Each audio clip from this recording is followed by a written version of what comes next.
علیکم۔ لیکچر 14 ہے آج کے لیے، فرسٹ ایئر اسلامیات اختیاری۔ ہم ہجرت مدینہ کے بعد کے معاملات دیکھ رہے تھے۔ آپ صلی اللہ علیہ وسلم مدینہ تشریف لے آئے ہیں، مسجد نبی صلی اللہ علیہ وسلم کی تعمیر ہو رہی ہے، یکم ہجری 622 عیسوی۔ ہم دیکھتے ہیں رب اشرح لی صدری ویسر لی امری واحلل عقدۃ من لسانی یفقہوا قولی رب زدنی علما۔ ہجرت مدینہ کے بعد نبی کریم صلی اللہ علیہ وسلم جب تشریف لائے تو سب سے پہلا کام نماز باجماعت ادا کرنے کے لیے مسجد کی تعمیر۔ حضرت ابو ایوب انصاری کے مکان کے ساتھ ایک زمین کا قطع مین ٹکڑا تھا جو 2 یتیم بچوں کی ملکیت تھا۔ آپ نے اسے مسجد نبی کے لیے پسند فرمایا۔ سہل اور سہیل انڈر لائن کیجئے، انہوں نے کہا کہ ہم بغیر کسی قیمت کے آپ کو دیتے ہیں، لیکن آپ نے کہا نہیں۔ حضرت ابوبکر صدیق نے اپنے پاس سے اس زمین کی قیمت ادا کی۔ مسجد کی تعمیر شروع ہوئی۔ آپ صلی اللہ علیہ وسلم ایک عام مزدور کی حیثیت سے اس میں اپنے پارٹیسپیٹ کیا۔ مسجد کی پیمائی 70 بائی 60 ہاتھ رکھی گئی، بہت چھوٹی مناسب سائز کی مسجد۔ مسجد کی عمارت نہایت سادہ تھی، کچی اینٹوں سے دیوار بنائی گئی، چھت کھجور کے تنوں پتوں کو ساتھ بنائی گئی، فرش کچا تھا، جب کبھی بارش ہوتی تو کیچڑ ہوتا، بعد میں فرش پر کنکریاں بچھا دی گئیں۔ یہ اب آپ کو پتہ ہونا چاہیے کہ جب پہلے مسجد نبی بنی ہے تو وہ کس سٹائل کی بنائی گئی ہے، کس سے زمین خریدی گئی، کس نے قیمت ادا کی۔ صفا اسلام کی پہلی درسگاہ یونیورسٹی صفا صاحبان کو کہا جاتا ہے۔ مسجد نبی کے شمال مشرقی حصے میں ایک چبوترا جس کو صفا، یہاں پر صحابہ تعلیم حاصل کرتے تھے، ان کو اصحاب صفا کہا جاتا تھا، جن صحابہ کا گھر بار نہیں تھا، یہاں قیام بھی کرتے تھے، یعنی ایک طرح سے یہ ہاسٹل بھی تھا صحابہ کا، کیونکہ وہاں پہ کوئی ریسٹورنٹ وغیرہ ہوٹل تو تھے نہیں، تو آپ صلی اللہ علیہ وسلم نے یہیں پہ ہی ان کے لیے بندوبست کیا ہوا تھا۔ یہاں لوگ جو ہیں صحابہ وہ آپ کے فیض سے فیض یاب ہوتے۔ یہ درس گاہ بھی تھی، لوگ سیکھتے سکھاتے تھے۔ اسلام کی سب سے پہلی یونیورسٹی، ان کی کل تعداد 400 تک تھی۔ صحابہ صفا انڈر لائن کریں گے۔ پھر اذان کی ابتدا ہوئی، آپ نے باجماعت نماز کا اہتمام فرمایا، لیکن ابھی تک اللہ کی طرف سے اذان دینے کا حکم صادر نہیں ہوا تھا۔ صحابہ جو ہیں وہ مختلف خیالات کا اظہار کرتے رہے۔ حضرت عمر نے اپنی رائے دی کہ کوئی شخص مسلمانوں کو نماز کے لیے بلائے، چنانچہ بلال ہر نماز کے بعد الصلاۃ جامعہ کی صدا بلند کرتے کہ نماز اکٹھی ہو رہی ہے۔ ایک دن حضرت عبداللہ بن زید، اس کو انڈر لائن کریں، یہ خواب دیکھا کہ ایک شخص بیت اللہ کی طرف رخ کر کے اللہ اکبر کی صدا بلند کر رہا ہے۔ انہوں نے اپنا خواب آپ صلی اللہ علیہ وسلم کی خدمت میں بیان کیا۔ آپ نے فرمایا کہ یہ سچا خواب ہے۔ اس کے بعد حضرت عمر نے بھی ایسا ہی خواب سنایا، تو آپ نے فرمایا کہ مجھے بھی بذریعہ وحی اذان کا حکم مل چکا ہے۔ اس کے بعد حضرت بلال کو مؤذن مقرر کیا گیا۔ اب یہ سارا اذان کی ابتدا کا پورا واقعہ آپ کو پتہ ہونا چاہیے۔ پھر اس میں مواخات مدینہ آتا ہے۔ عربی میں اخ بھائی کو کہتے ہیں، اور مواخات کا لفظ بھائی چارے کے لیے، انڈر لائن کیجئے گا۔ مکہ معظمہ سے مسلمان آپ کو معلوم ہے کیسے آئے تھے، کوئی ساز و سامان نہیں تھا، گھر بار بیوی بچے سب چھوڑ کر آئے۔ بعض صحابہ بہت مالدار تھے، ہجرت کرتے وقت خالی ہاتھ اپنی جانیں بچا کر آئے۔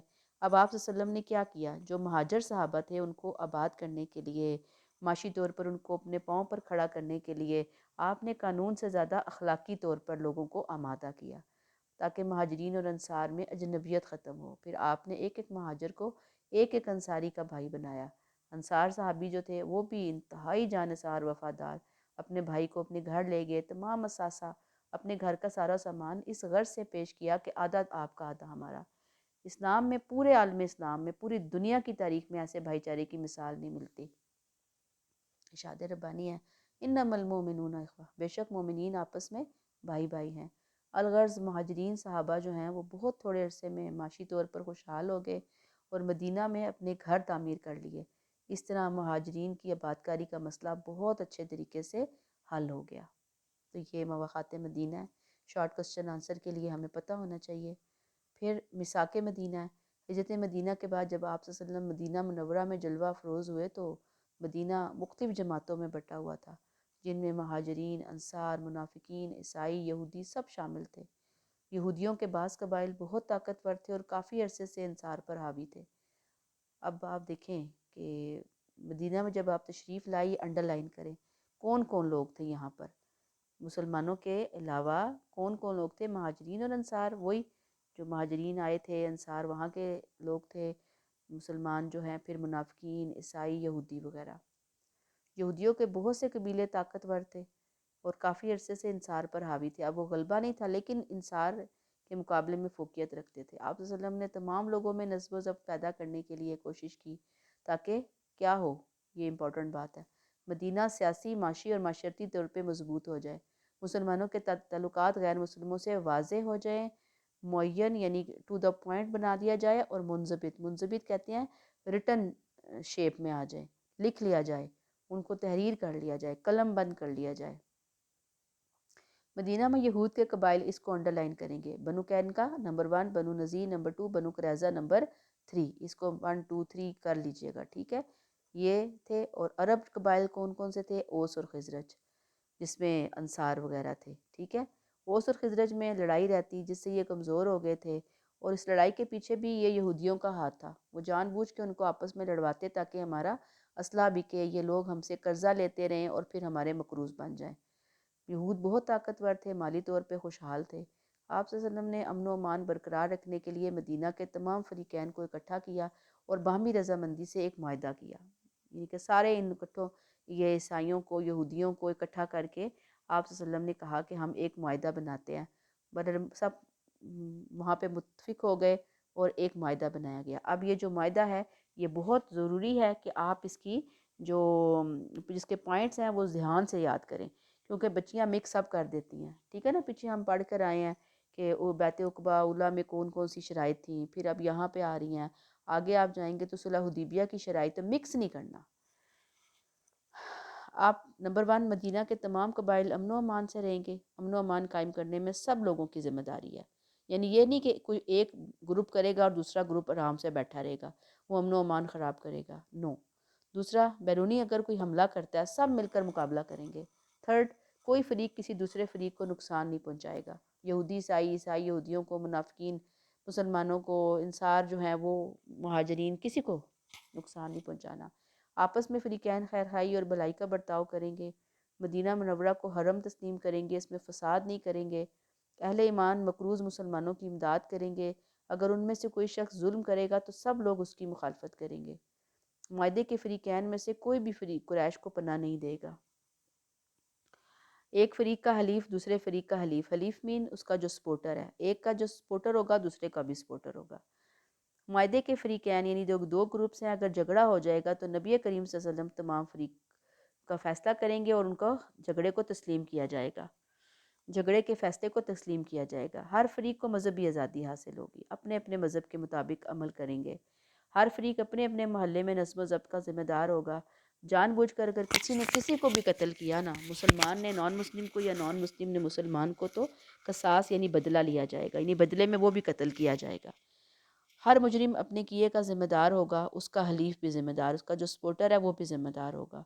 جنگ کی صورت میں اگر کوئی جنگ ہوتی ہے تو جو بھی فریقین ہیں وہ اکٹھے اخراجات کو برداشت کریں گے. یہ تھی اس کی میثاق مدینہ کے حوالے سے امپورٹنٹ پوائنٹس. پھر افادیت اور اہمیت آتی ہے. اس میثاق کی افادیت یہ ہوئی کہ مسلمان ایک قوم کی حیثیت سے رہنے لگے، دین کو دنیاوی معاملات سے فوقیت دی جانے لگی. یعنی ضرورت تھا کہ بھئی مسلمان اس کو اہمیت دیں، ہر چیز سے زیادہ دین کو اہمیت دی جاتی تھی. انفرادی ترجیحات کی بجائے اجتماعی سوچ پروان چڑھنے لگی. یعنی سب لوگ کہتے تھے کہ اکٹھے ہو کر بیٹھنا ہے، اکٹھے مل بیٹھ کر مساوات کے ساتھ چلنا ہے. اعلانیہ تبلیغ کا موقع آ گیا مسلمانوں کے ہاتھ میں. پھر میثاق مدینہ ایک سیاسی اور معاشرتی منشور تھا. انڈر لائن کیجیے اس لائن کو. اس کی بنیاد پر اسلامی ریاست کی بنیاد رکھی گئی. ڈاکٹر حمید اللہ کہتے ہیں یہ دنیا کا سب سے پہلا تحریری دستور مملکت ہے. انڈر لائن کیجیے، اس کا ایک ایک لفظ اوراق تاریخ میں محفوظ ہے. یہ سب سے پہلا دنیا میں کوئی دستور یعنی آئین لکھا گیا ہے، کیسے ملک چلے گا، کیا کیا جائے گا، تو یہ مدینہ میں بنایا گیا. اس معاہدے سے یہود کی تائید اور حمایت حاصل کرنا آپ صلی اللہ علیہ وسلم کی بہت بڑی سیاسی کامیابی تھی. پھر میثاق مدینہ کی روح سے مدینہ کو بھی حرم تسلیم کر لیا گیا. مدینہ کی حرم کی حدود قائم کر دی، ہر طرح کے فتنے فساد کو ختم کر دیا، مدینہ کے تقدس کو قائم کر دیا. پھر تمام جو تنازعات ہوں گے، جھگڑے ہوں گے، اس میں حضور صلی اللہ علیہ وسلم ثالث ہوں گے، یعنی فیصلہ کریں گے، جس سے سیاسی اور عدالتی لحاظ سے آخری اتھارٹی آپ صلی اللہ علیہ وسلم کو قرار دیا گیا. غزوات ہیں. غزوہ کی جمع ہے. غزوہ اس لڑائی یا جنگ کو کہتے ہیں جو دین حق کی سربلندی کے لیے لڑی گئی ہو، اور اس میں رسول صلی اللہ علیہ وسلم بنفس نفیس شریک ہوئے ہوں. اور ایسی لڑائی جس میں رسول وسلم شریک نہ ہوئے ہوں اسے سریہ کہتے ہیں، یعنی اس میں آپ صلی اللہ علیہ وسلم بنفس نفیس شریک ہوں، ایسی لڑائی غزوہ کہلاتی ہے، ٹھیک ہے۔ اور جو سیریا جس میں آپ شریک نہ ہوئے ہوں، اب یہ دونوں کی پہچان آپ کو ہونی چاہیے، اس کو رٹا لگا لیں۔ پھر آپ کو معلوم ہے کہ ابتداء میں مکی زندگی میں تو اجازت ہی نہیں تھی، کمزور بھی تھے مسلمان، تعداد میں بھی کم تھے اور اجازت بھی نہیں تھی، لہٰذا وہاں تو مسلسل صبر کی تلقین ہوتی رہی۔ لیکن جب ہجرت ہوئی ہے، مسلمان یہاں پہ تعداد میں تھوڑے زیادہ ہوئے، مسلمانوں کی ایک اسٹیٹ بن گئی، تو اب اللہ تعالیٰ نے کہا کہ جہاد کیجیے۔ اللہ تعالیٰ نے فرمایا اُذِنَ لِلَّذِينَ یقاتلون بِأَنَّهُمْ ظُلِمُوا، ان لوگوں کو اذن جہاد کا حکم دیا گیا، اجازت دی گئی کیونکہ ان پہ ظلم ہوا۔ اب ظلم و ستم کی وجہ سے جہاد کی اجازت مل گئی۔ اب ہجرت مدینہ کے فوراً بعد آپ صلی اللہ علیہ وسلم اور آپ کے صحابہ جو ہیں وہ قریش مکہ کی اذیتوں اور تکلیفوں سے محفوظ ہو گئے تھے، مدینہ میں اسلام کی ترقی ہونا شروع ہو گئی تھی۔ اب کفار کو یہ بات بڑی بری لگ رہی تھی کہ مسلمان آرام سے رہیں، چین سے رہیں، انہیں اتنا صدمہ، سخت رنج پریشانی کہ مسلمان اگر مدینہ میں اتنے اچھے طریقے سے رہ رہے ہیں تو وہ تو ارد گرد کے بہت سے قبیلوں کو اپنے ساتھ میں لا لیں گے، اور شام سے جو ہماری شاہراہ ہے، روٹ ہے جس پر قریش مکہ کا بہت بڑا بزنس ہوتا تھا، ان کے قافلے ہر وقت چلتے رہتے تھے اس روٹ کے اوپر، اس سڑک وہ جو نہیں کہ ایک راستہ تھا وہ بالکل مدینہ کے پاس تھا نا، تو یہ قریش کی جو ہماری وہ کہتے تھے کہ جو ہماری معاشی نقل و حرکت ہے یہ تو ساری مسلمان اس پہ کنٹرول حاصل کر لیں گے، اور پھر ہمارا کیا بنے گا، ہماری تو ساری کی ساری تباہی پھر جائے گی۔ لہٰذا قریش مکہ نے ایک طرف قبائل کے ساتھ ساز باز شروع کی، دوسری طرف مدینہ میں جو مقیم یہود اور منافقین تھے، انڈر لائن کریں، یعنی ارد گرد کے قبائل کو بھی ساتھ ملایا، مدینہ کے یہود اور منافقین کو بھی مسلمانوں کے خلاف اکسانا شروع کیا، جس کے نتیجے میں پھر غزوہ بدر پیش آیا۔ یہ غزوہ بدر کی سمجھے ایک طرح سے اس کا بیک گراؤنڈ بن رہا ہے۔ اب غزوہ بدر کو ہم پڑھیں گے رمضان المبارک 2 ہجری 623 عیسوی میں ہوا ہے۔ قرآن پاک سورہ آل عمران میں اللہ نے فرمایا وَلَقَدْ نَصَرَكُمُ اللَّهُ بِبَدْرٍ وَأَنْتُمْ أَذِلَّةٌ، اللہ بدر میں تمہاری مدد کر چکا اور تم واقعی کمزور تھے۔ ہجرت مدینہ سے پہلے نبی کریم صلی اللہ علیہ وسلم اور آپ کے صحابہ مصائب برداشت کرتے رہے، اللہ تعالیٰ کی طرف سے میں نے آپ کو بتایا انہیں جہاد اور قتال کا حکم نہیں تھا، لیکن جب مدینہ میں اسلامی ریاست کی بنیاد رکھی گئی تو مسلمانوں کو اس ریاست کے دفاع کے لیے جہاد کا حکم ملا، جس کے نتیجے میں غزوہ بدر ہوا۔ اب غزوہ بدر کیوں ہوا، یہ جو اسباب ہیں ان کو 1 2 3 4 کر کے ساروں کو رٹا لگانا ہے آپ نے، اسباب اس کی ریزنز کیا تھی۔ قریش مکہ کی جاہریت، اب جاہریت پیچھے بھی ہم پڑھ کر آئے کہ وہ تو تھے ہی اسلام کے دشمن، اپنی مرضی کا دین چاہتے تھے، کہتے تھے کہ بتوں کو بھی مان لو، ہم تمہارے خدا کو بھی مان لیتے ہیں، اسی لیے وہ آپ صلی اللہ علیہ وسلم اور صحابہ کے سخت دشمن ہو گئے تھے۔ آپ کو معلوم ہے اسی لیے صحابہ نے ہجرت حبشہ کی، وہ وہاں تک گئے ان کو واپس لانے کے لیے، لیکن اپنی کوششوں میں ناکام رہے۔ اب جب مسلمانوں کو یہاں ایک پلیٹ فارم ملا ہے راحت آرام سکون کا، تو اب انہوں نے مسلمانوں کو پریشان کرنے کے لیے مدینہ پر حملہ کرنے کی تدبیریں سوچنا شروع کر دی، جس کے نتیجے میں غزوہ بدر پھر پیش آیا۔ پھر جی قریش کی سازش ہے نمبر 2، وہ مسلمانوں کے خلاف سازشیں کرتے رہتے تھے۔ یہاں مدینہ میں رئیس المنافقین عبداللہ بن ابی تھا، تو اس کے ساتھیوں کو خط لکھا تھا قریش نے کہ تم نے ہمارے دشمن کو اپنے ہاں ٹھہرا لیا، اب لازم ہے کہ اس سے لڑو یا اسے وہاں سے نکال دو، ورنہ ہم نے قسم کھائی ہے کہ ہم مل کر تم پر حملہ آور ہوں گے، تمہارے جوانوں کو قتل کریں گے، تمہاری عورتوں پر قبضہ کر لیں گے۔ عبداللہ بن ابی جو ہے وہ کیا وہ تو تھا ہی اپنے اندر سے ہی، وہ خود آپ صلی اللہ علیہ وسلم کے اور مسلمانوں کے خلاف تھا، منافقین کا سردار تھا۔ اس نے بھی قریش نے مدینہ کے یہود کو بھی خط لکھے، یعنی وہ کیا کرتا ان کے لیے، اکیلا تو کچھ نہیں کر سکتا تھا نا۔ بہرحال جو یہود ہیں وہ بھی پھر اب قریش کے انڈر آ گئے ان خطوط کی وجہ سے، جو قریش مکہ نے خطوط لکھ کر مسلمانوں کے خلاف ایک نفرت کی آگ جو ہے نا وہ جلانے کی کوشش کی۔ یہود جو ہیں وہ مسلمانوں کے خلاف قریش مکہ کے لیے نرم گوشہ رکھتے تھے۔ پھر اس کے بعد تیسرا پوائنٹ محافظت کعبہ، یعنی کعبہ کی حفاظت ان کے خیال میں خطرے میں تھی قریش کے حوالے سے۔ وہ کہتے تھے ہم ہی آل ان آل ہیں، بیت اللہ کا محافظ ہیں، نگہبان ہیں۔ میں آپ کو پہلے بھی بتا چکی کہ وہ جب بیت اللہ کی رکھوالی کرتے تھے تو ان کو بہت زیادہ مالی فائدے، اخلاقی فائدے، روحانی فائدے حاصل ہوتے تھے، اور حج کے دنوں میں تو خاص طور پر پھر ان کے قافلے پورے عرب میں گزرتے، کوئی ذرا آنکھ اٹھا کے نہیں دیکھتا تھا، بلکہ ہر جگہ جب ان کے قافلے جاتے ان کو فیسیلیٹیٹ کیا جاتا تھا۔ اسی بنا پر کفار مکہ کو یہ خطرہ لاحق ہو گیا کہ اگر دین اسلام ایسے ہی چلتا رہا نا تو ہم سے ہمارا منصب چھین جائے گا، اور کفار مکہ جو ہیں ان تمام فوائد سے محروم ہو جائیں گے جن کو وہ حاصل کر رہے ہیں۔ لہٰذا کفار مکہ نے یہ خیال کیا کہ ہم ہی کیوں نہ پیش قدمی کریں اور مسلمانوں کو مغلوب کر لیں۔ پھر تجارتی شاہراہ جو ہے وہ بھی خطرے میں تھی۔ جیسے بھی میں نے بتایا کہ غزوہ بدر کے پیچھے کے مسلمان جو ہیں وہ ہماری تجارت کے راستے پہ قبضہ کر لیں گے، پھر ہمیں مسلمانوں کے سامنے جھکنا پڑے گا۔ انہوں نے پھر ارد گرد کے قبائل سے رابطہ کیا کہ ہمارا ساتھ دو، مسلمانوں کو ہر لحاظ سے ہم نیچا دکھائیں گے، مذہبی، سیاسی۔ جب نبی کریم صلی اللہ علیہ وسلم کے فرمان پر صحابہ نے کفار مکہ کے تجارتی قافلوں کو روکنا شروع کیا تو کفار مکہ کی دشمنی مزید بڑھ گئی، یعنی کہ واقعی مسلمانوں کو یہ پتہ تھا کہ ہم یہ راستہ روکیں گے تو پھر یہ شاید ان کے ذہنوں کے اندر کوئی سوچنے سمجھنے کی صلاحیت پیدا ہو، ورنہ وہ تو مسلمانوں کو نقصان پہنچانے کی 100% کوششیں کر رہے تھے۔ پھر مدینہ منورہ کی چراگاہ قریش مکہ میں سے ایک سردار قرظ بن جابر الفہری، اسے انڈر لائن کریں، نے مکہ اور مدینہ کے درمیان ایک چراگاہ پر حملہ کیا۔ یہاں سے آپ مویشی پکڑ کے لے گیا۔ یہ مسلمانوں کے لیے ایک چیلنج تھا، یعنی بیت المال کے مویشی تھے نا، مسلمانوں نے اس کا تعاقب کیا، وہ بچ کے نکل گیا۔ اب مسلمانوں کو ہوا کہ بھئی اب آئندہ تو اور اپنی حفاظت کرنی ہے، ورنہ اس طرح کے حملے تو شروع ہی ہو جائیں گے۔ پھر عمر بن الحضرمی کا قتل، یہ بڑا امپورٹنٹ ہے۔ 2 ہجری ماہ رجب میں آپ صلی اللہ علیہ وسلم نے 12 آدمیوں کا ایک دستہ عبداللہ بن حجش کی سربراہی میں وادی نخلہ بھیجا۔ عبداللہ بن حجش کو ایک خط دیا اور فرمایا کہ 2 روز بعد اس کو کھولنا۔ 2 دن بعد جب وہ خط کھولا گیا تو اس میں لکھا تھا کہ وادی نخلہ جو طائف اور مکہ کے درمیان ہے، اس میں کفار مکہ کی نقل و حرکت پر نگاہ رکھنے کے لیے دھیان دو۔ وہاں ایک قافلہ شام سے مکہ واپس مکہ جا رہا تھا، ان کے ہمراہ تجارت کا مال بھی تھا۔ اس دستے کی ان سے جھڑپ ہو گئی، جس کے نتیجے میں ان کا ایک جو رئیس سردار تھا عمر بن الحضرمی، وہ قتل ہو گیا اور 2 آدمی قید ہوئے۔ مسلمان بہت سا مال غنیمت لے کر مدینہ آئے۔ آپ صلی اللہ علیہ وسلم کو جب پتہ چلا تو آپ بہت زیادہ خفا ہوئے، کہا کہ میں نے تمہیں لڑائی لڑنے کو نہیں کہا تھا۔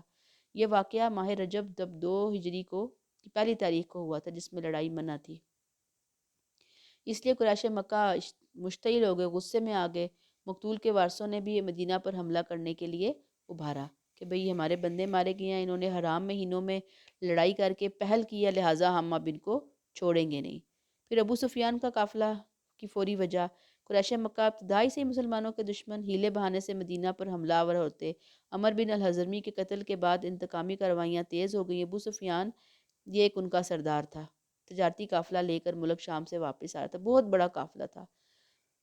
اور ایسے ہی مکہ میں افواہ پھیل گئی کہ مسلمان جو ہے نا مدینہ میں یہ قافلہ روکیں گے، چونکہ اس تجارتی قافلے کے مال میں مکہ کے بہت سے سرداروں کا سرمایہ لگا تھا، لہٰذا سب نے اتفاق رائے سے ایک لشکر تیار کیا جس کی سربراہی عتبہ بن ربیعہ نے کی۔ انڈر لائن کریں۔ اب یہ لشکر جو ہے نا بدر کے مقام کی طرف بڑھتا ہے۔ اب واقعات کیا ہوئے ہیں؟ نبی کریم کو جب کفار مکہ کے لشکر کی آمد کی خبر ہوتی ہے تو آپ اپنے جانساروں کو اکٹھا کرتے ہیں اور فرماتے ہیں اب بتائیں، مشورہ دیں۔ حضرت ابوبکر صدیق، حضرت عمر رضی اللہ تعالیٰ عنہما، یہ سب کہتے ہیں ہم آپ کے جانسار۔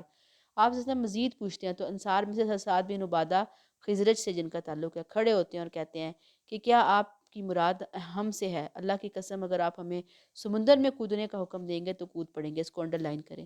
پھر ایک اور انصاری صحابی حضرت مقداد کہتے ہیں یا رسول اللہ، ہم وہ نہیں کہ موسیٰ کی قوم کی طرح آپ سے کہہ دیں کہ کیا کہہ دیں، وہ قرآن کی آیت میں ان کی کوٹیشن ہے جو موسیٰ علیہ السلام کی لوگوں نے ان سے کہا تھا، فَاذْهَبْ أَنْتَ وَرَبُّكَ فَقَاتِلَا إِنَّا هَاهُنَا قَاعِدُونَ، جاؤ تم اور تمہارا خدا دونوں لڑو موسیٰ، ہم تو یہاں ٹھہرے ہوئے ہیں۔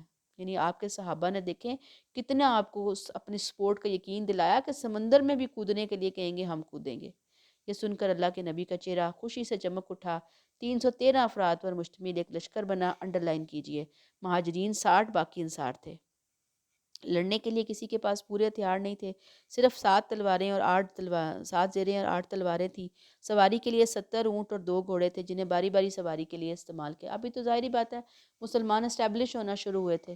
یہ مختصر سا لشکر 12 رمضان مبارک 2 ہجری کو مدینہ سے بدر کی طرف آیا۔ آپ صلی اللہ علیہ وسلم نے حضرت خباب بن منذر کے مشورے سے بدر کے چشموں پر قبضہ کر لیا، یعنی وہاں پہ چشمے تھے نا، ان پہ قبضہ کیا۔ رات کو بارش ہوئی جس سے مٹی بیٹھ گئی اور پانی جمع کر لیا گیا جو وضو وغیرہ کے لیے استعمال میں آیا۔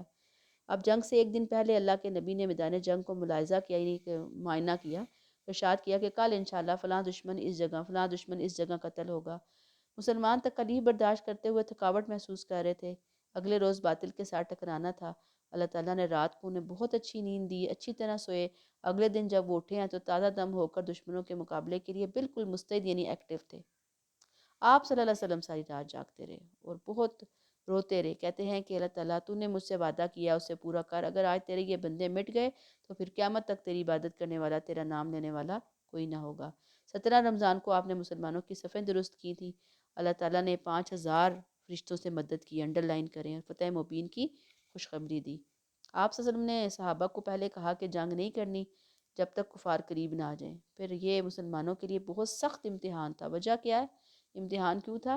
کہ وہ جو دشمنوں کا لشکر آیا ہوا تھا لڑنے کے لیے، اس میں مسلمانوں کے اپنے رشتہ دار سامنے تھے، کسی کا بھائی، کسی کا چچا، کسی کا ماموں، کسی کا کزن، لیکن مسلمان ظاہر بات ہے اللہ کے حکم سے جنگ لڑ رہے تھے، اور وہ تو مسلمانوں کو ختم کرنے کے لیے آئے تھے، وہاں تو وہ رشتہ داریاں دیکھ ہی نہیں رہے تھے، وہ تو سخت ناراض تھے، لہٰذا مسلمانوں نے بھی پھر اللہ کے حکم سے اپنے رشتہ داروں کے جو تمام رشتے تھے ان کو پسے پش ڈالا، اور پھر بہت گھمسان کی جنگ ہوئی، سخت جنگ ہوئی۔ جنگ کی ابتدا مبارزت سے ہوئی ہے۔ مبارزت کے ابتدا میں عرب کا دستور تھا کہ جب جنگ ہوتی تھی نا، انفرادی لڑائیاں ہوتی تھی، ایک بندہ ادھر سے آتا ہے، ایک بندہ ادھر سے۔ کفار مکہ کی طرف سے عمر بن حضرمی کا بھائی عامر بن الحضرمی نکلا، جو حضرت عمر کے غلام کے ہاتھوں مارا گیا۔ پھر قریش مکہ کی طرف سے عتبہ اپنے بیٹے شیبہ اور ولید کے ساتھ نکلا، ان کے مقابلے کے لیے مسلمانوں کے لشکر سے حضرت عوف، حضرت معاذ، حضرت عبداللہ بن رواحہ رضی اللہ تعالیٰ عنہم نکلے۔ عتبہ نے ان سے تعارف کیا تو انہوں نے کہا کہ یہ ہمارے مقابلے کے نہیں ہیں، ہمارے مقابلے کے آدمی بھیجیے۔ پھر آپ نے ہدایت کی، حضرت حمزہ، حضرت علی اور حضرت عبیدہ کو بھیجا۔ اس پر عتبہ نے کہا ہاں یہ ٹھیک ہے۔ بہرحال عتبہ حضرت حمزہ کے ہاتھوں قتل ہوا، عام لڑائی ہو گئی۔ کفار کا لشکر مسلمانوں سے کہیں زیادہ تھا۔ غرور، تکبر، نسلی تفاخر کے اشعار، نسلی تفاخر یعنی نسل، اپنی نسل کا انہیں غرور تھا کہ ہم اعلیٰ نسل سے، اعلیٰ خاندان سے تعلق رکھتے ہیں، آگے بڑھے۔ اس کے برعکس مسلمانوں کی تعداد کم تھی، اللہ کی مدد اور اللہ کی نصرت پر ان کو پورا بھروسہ تھا۔ اس لڑائی میں قریش کے بڑے بڑے سردار کام آئے، قریش کے 70 آدمی ہلاک ہوئے اور 70 ہی قیدی بنے۔ مسلمانوں کے 14 آدمی شہید ہوئے، جس میں سے 6 مہاجرین اور 8 انصاری تھے۔ اس غزوے میں مسلمانوں کو فتح نصیب ہوئی۔ فتح کی خوشخبری 2 مجاہدین لے کر مدینہ پہنچے۔ رسول صلی اللہ علیہ وسلم نے بدر کے مقام پر 3 روز قیام کیا اور پھر واپس مدینہ چلے گئے۔ یہ اب ساری ڈیٹیل آپ کو فیکٹس اینڈ فیگرز کے ساتھ، اس میں آپ ایک لفظ بھی اپنی طرف سے نہیں ڈال سکتے۔ غزوہ بدر کے قیدی بھی آئے، 70 لوگ آئے، ان میں آپ صلی اللہ علیہ وسلم کے چچا حضرت عباس بھی شامل تھے۔ آپ صلی اللہ علیہ وسلم 22 رمضان کو مدینہ تشریف لائے تو غزوہ بدر کے قیدیوں کو صحابہ میں تقسیم کیا اور صحابہ کو کہا کہ قیدیوں کے حقوق کو اچھے طرح سے لک آفٹر کرنا۔ آپ نے فرمایا ان سے حسن سلوک سے پیش آئیں۔ آپ کے فرمان کا صحابہ پر اتنا اثر ہوا کہ لوگوں نے خود کھجور کھائی اور ان قیدیوں کو اچھا کھلانا کھلایا، یعنی جن صحابہ کے پاس پیسہ نہیں تھا، ظاہر بات ہے انہیں پھر بہت زیادہ سیکریفائی کرنا پڑا۔ آپ صلی اللہ علیہ وسلم نے اپنے جانثاروں سے ان کے بارے میں مشورہ کیا تو ابوبکر صدیق نے کہا کہ اپنے ہی عزیز و قارب ہیں، انہیں فدیہ لے کر آزاد کر دیا جائے۔ حضرت عمر نے کہا کہ ہر مسلمان اپنے رشتہ دار کی گردن خود مارے۔ بعض اور صحابہ بھی قتل کے حق میں تھے، مگر رحمت اللہ عالمین نے حضرت ابوبکر صدیق کی رائے کو شرف قبولیت عطا کیا۔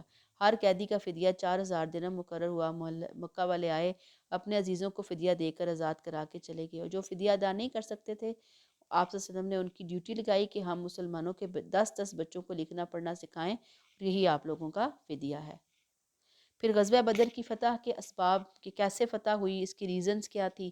قریش میں پھوٹ پڑ گئی تھی، غزوہ بدر سے پہلے ہی قریش میں پھوٹ پڑ گئی۔ ان کا سردار عتبہ لڑائی کرنے پر آمادہ نہیں تھا، ابو جہل نے اسے بزدلی کا طعنہ دیا تو وہ آیا لڑنے۔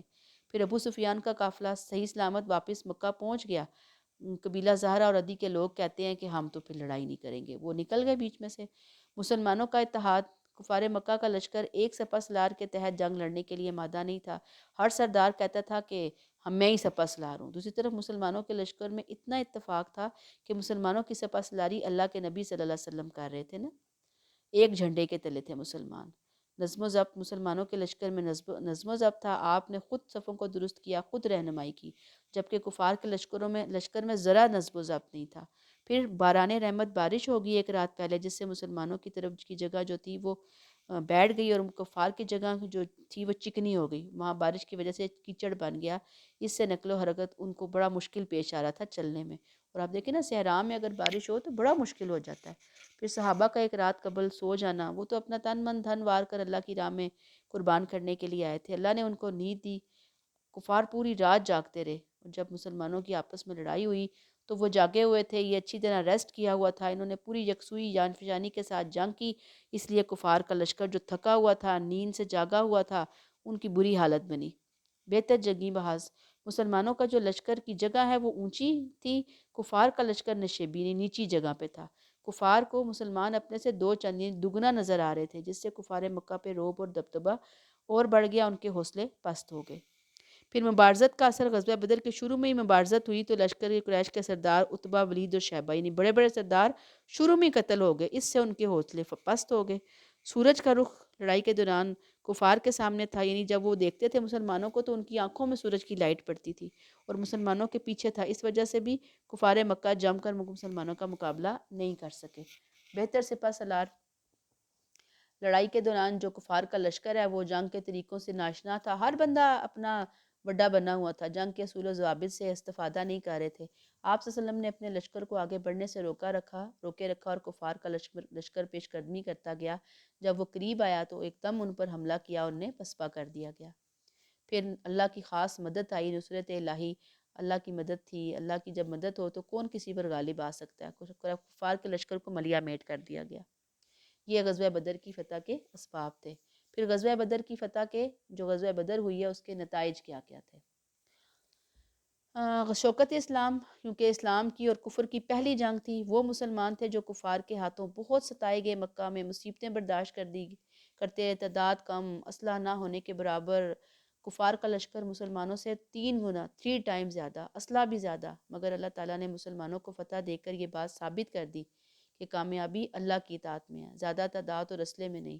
مسلمانوں کو اس جنگ میں فتح نصیب ہوئی، جس سے آنے والے ٹائم پہ لوگوں پہ بہت اچھا امپریشن پڑا کہ لوگوں کا توجہ ہوئی کہ بھی اسلام بھی کوئی طاقت ہے، اور انہوں نے اسلام قبول کرنے کی طرف قدم بڑھائے۔ علامہ شبلی نعمانی کہتے ہیں بدر کا معرکہ حقیقت میں اسلام کی ترقی کا اولین قدم ہے۔ تاریخ امت ایک بک ہے، تاریخ الامت، اس میں جو رائٹر ہیں اسلم جراج پوری، وہ لکھتے ہیں یہ لڑائی در حقیقت شوکت اسلام کا سنگ بنیاد، یعنی اسلام کی بنیاد رکھی گئی۔ یہی وجہ ہے کہ جو لوگ اس میں شریک ہوئے وہ سارے کے سارے جنتی قرار دے دیے گئے۔ پھر حق و باطل کا فرق ہوا، ظاہری بات ہے کہ لشکر اسلام حق کے لیے لڑ رہا تھا، توحید کی خاطر، کفار کا لشکر کفر کے لیے لڑ رہا تھا۔ اسی لیے اللہ تعالیٰ نے اس دن کو غزوہ بدر کو یوم فرقان کہا گیا، یعنی حق و باطل میں فرق کرنے والا دن۔ اس جنگ سے اسلام کی اشاعت کے دروازے کھل گئے اور اسلام ایک عالمگیر مذہب کی حیثیت سے نمودار ہوا۔ ارشاد باری تعالیٰ ہے وَقُلْ جَاءَ الْحَقُّ وَزَهَقَ الْبَاطِلُ إِنَّ الْبَاطِلَ كَانَ زَهُوقًا، اے نبی آپ کہہ دیجئے حق آ گیا اور باطل مٹ گیا، بے شک باطل مٹنے ہی کے لیے تھا۔ پھر کفار مکہ کے زوال کی ابتدا، کفار مکہ کا خیال تھا کہ مسلمانوں کو اپنی طاقت سے مروب کر لیں گے، انہیں پسپا کر لیں گے، انہیں ختم کر دیں گے نعوذ باللہ، اور وہاں جو مدینہ میں ارد گرد کے قبائل ہیں ان کو اپنے ساتھ ملا لیا، حلیف یعنی اپنے سپورٹر بنا لیے۔ لیکن جیسے ہی جنگ ہوئی، ہم پڑھتے ہیں ان کے جنگجو سردار مارے گئے۔ ابو جہل جو سپہ سالار تھا وہ بھی ایک بچوں کے ہاتھوں قتل ہوا، ان کے پاؤں اکھڑ کے 70 سردار ان کے مارے گئے، پورا مکہ ماتم کدا بن گیا تھا۔ قریش کی طاقت جو ہے وہ ختم ہو گئی اور قریش مکہ کے زوال کی ابتدا ہوئی۔ پھر تمام عرب پر مسلمانوں کی ہیبت، اہل عرب جو ہیں وہ غزوہ بدر سے پہلے مسلمانوں کو اہمیت نہیں دیتے تھے، لیکن جب مسلمانوں کی اتنی قلیل تعداد نے اللہ کی مدد سے کفار کے لشکر پر غلبہ حاصل کیا، اس سے اہل عرب میں مسلمانوں کا وقار بلند ہو گیا۔ منافقین اور دیگر قبائل نے غزوہ بدر میں مسلمانوں کی جرأت اور جنگجوئی دیکھی تو وہ مروب ہو گئے۔ پھر مملکت اسلامیہ کو استحکام نصیب ہوا۔ مکہ میں مسلمانوں کی تعداد چونکہ تھوڑی تھی، کمزور تھے، اب مدینہ میں اسلامک اسٹیٹ بن گئی تھی اور یہ نوزائیدہ اسلامک اسٹیٹ تھی، کفار اسے ختم کرنے کے در پہ تھے، وہ چاہتے تھے کہ کس طرح اس کو مٹا دیا جائے، اسی لیے تو انہوں نے حملہ کیا تھا، لیکن مسلمانوں کے ہاتھوں اللہ کے حکم سے سخت شکست کھائی، اس کی وجہ سے مملکت اسلامیہ کو فروغ حاصل ہوا۔ پھر مدینہ منورہ کے قبائل سے رابطے بھی، میں آپ کو یہ پہلے بھی بتا چکی کہ مکہ کے قریش جو ہیں وہ مدینہ کے ارد گرد کے قبائل سے بڑے رابطوں میں تھے، وہ یہ چاہتے تھے کہ وہ بھی ہمارے لشکر میں شامل ہوں، مسلمانوں پر حملہ آور ہوں، لیکن اب جب وہ شکست کھا کر گئے ہیں تو ارد گرد کے قبائل نے یہ سوچا کہ مسلمانوں سے ہی اپنے تعلقات بہتر بنانے میں عافیت ہے، کیونکہ ہم نے جب یہاں رہنا ہے، سروائیو کرنا ہے، تو ان کے ساتھ مل کر ہی ہم بہتر رہیں گے، اس لیے انہوں نے سیاسی طور پر مسلمانوں کے ساتھ الحاق کیا، مطلب مل گیا کر انہوں نے مسلمانوں سے بڑے معاہدے کیے، اس طرح مسلمانوں کے جو سپورٹرز ہیں یعنی حلیف، ان کی تعداد میں بہت اضافہ بھی ہوا۔ پھر یہود مدینہ تھے، انہوں نے بدعہدی کی تھی، کیونکہ آپ کو معلوم ہے میثاق مدینہ کے حوالے سے انہوں نے مسلمانوں کا ساتھ دینا تھا، وہ ایگریمنٹ پہ انہوں نے سائن کیے تھے، مگر غزوہ بدر میں یہود نے مسلمانوں کا ساتھ نہیں دیا، یعنی وہ سائڈ پہ ہو کے بیٹھے رہے، خاموش تماشائی بنے رہے۔ اس کے باوجود مسلمانوں کو فتح نصیب ہوئی۔